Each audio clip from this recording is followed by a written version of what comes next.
kan nanti di surga, ya di surga nanti insya Allah ya. Kalau satu RW itu masuk surga semua, nah kan kita hidup di surga kan enak, itu loh, Enak, enak. iya, Nah, iya, kalau di betul. surga tuh nggak kenal ya kan nggak Bareng, enak, gitu ya. iya, Ini bareng. guyon loh, tapi guyon mengenal, ya. Nah begitu, ini dalam kajian itu loh saya gambar begitu. Jadi kalau satu RT saja nggak masuk surga semua, atau di sana surga sana ngomong sama siapa kan? Ya. Assalamualaikum warahmatullahi wabarakatuh. Waalaikumsalam warahmatullahi wabarakatuh. Harus dibedakan yang pertama menolak hukum-hukum, menolak hukum Allah jelas. Kalau hanya tidak bisa melaksanakan itu beda. Iya. Tapi masih ada keinginan sebagai umat Islam itu tetap aja kita masih menginginkan ya. Kita wajib bercita-cita bahwa kita itu bisa melaksanakan ajaran Islam secara keseluruhan, itu wajib bagi kita. Wajib. Walaupun ya mungkin entah kapan lah ya, kita tidak tahu, tetapi wajib bagi kita untuk bercita-cita seperti itu, punya harapan seperti itu wajib.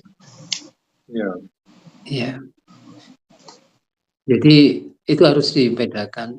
Kemudian di negara kita ini ajaran Islam yang berjalan kan sudah banyak ya. Hukum waris, hukum nikah, hukum apa itu banyak ini di hukum kita ini. Bank syariah, hukum perjanjian, hukum banyak itu ya. Banyak di kita ini sudah banyak. Termasuk hukum lalu lintas itu ajaran Allah itu loh ya. Ya. Itu ajaran Allah, hukum lalu lintas itu. Ya. Kemudian jaminan sosial, BPJS, itu hukum Allah itu. Banyak. Jangan dikatakan kita tidak berlaku hukum Islam, banyak berlaku di Indonesia itu. Hanya sedikit yang enggak. Di Indonesia itu hanya sedikit sekali hukum yang tidak sesuai dengan Quran itu ya. Pancasila sesuai dengan Quran. Banyak di kita itu. Hanya mungkin beberapa yang perlu diperbaiki. Ya. Hanya hukum pidana mungkin yang tidak sesuai. Tapi hukum waris sudah ada. Malah boleh pilih hukum waris ini atau hukum waris itu gitu ya. Sudah banyak pokoknya di Indonesia itu ya. Ada berjalan. Jadi walaupun kita masih belum total, ya kita harapkan pada satu saat nanti syariah itu total bisa dilaksanakan. Itu yang pertama. Yang kedua, saya kira orang di mana-mana masjid itu sama, Pak. 10% itu bisa akeh.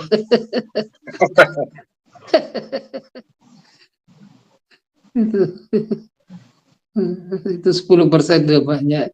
10% itu kalau baik-baik udah bagus itu. Artinya 10% terus istiqomah itu udah bagus sekali itu. Iya. Ya. Memang, namun itu bukan berarti mengolok-ngolok agama, hanya kemalasan, Pak, biasa. Manusia itu malas, Pak. Nafsune akeh. Ya. Keinginannya banyak, jadi malas saja kita. Di Indonesia ini kan 60% nggak bisa baca Quran loh, Mak. 60% penduduk Indonesia nggak bisa. Baca saja nggak bisa loh, Mak. Apalagi yang bisa baca, bisa memaknai dan sebagainya. Mungkin yang sholat aja itu, yang lengkap 5 waktu berapa persen sih penduduk Indonesia itu?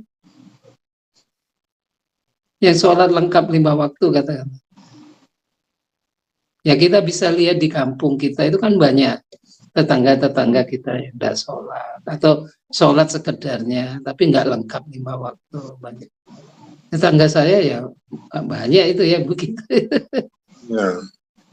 Memang Nah, ini tantangan buat kita, artinya tantangan buat kita bagaimana mengajak mereka. Tapi ya sulit Pak memang. Dakwah itu memang, dakwah bil hikmah itu kan ruwet.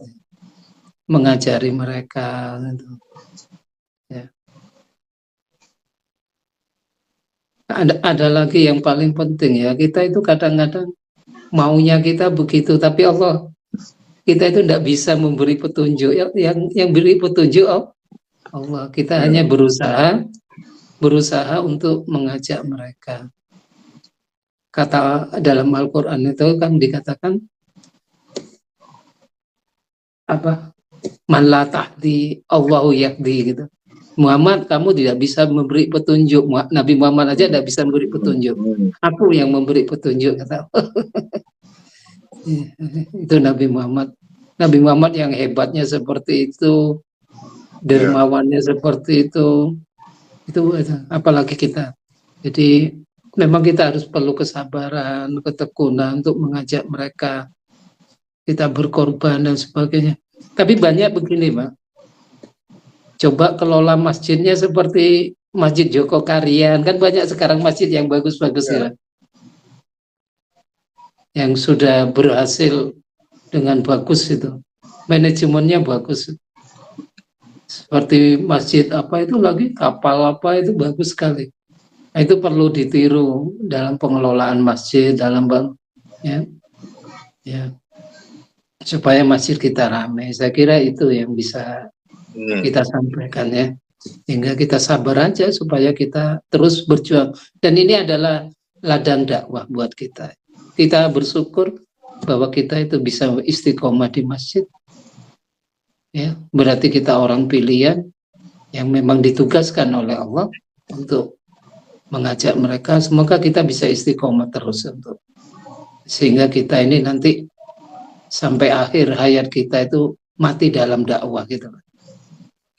Kurangnya saya maaf. Assalamualaikum warahmatullahi wabarakatuh. Waalaikumsalam warahmatullahi wabarakatuh. Terima kasih Pak Sugeng atas tanggapan pada apa yang sudah ditanyakan tadi. Monggo Pak Sugeng ingin menanggapi kembali tentang apa yang sudah dijawab tadi.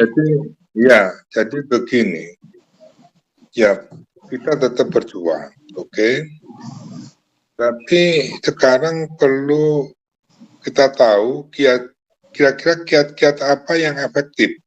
Jadi efektif itu artinya ya soal biaya nanti kita pikirkan. Cuma efektifnya supaya paling tidak ya di masjid itu bisa yang sekarang kita evaluasi itu 5-10%, mungkin bisa 70-90%, barangkali begitu.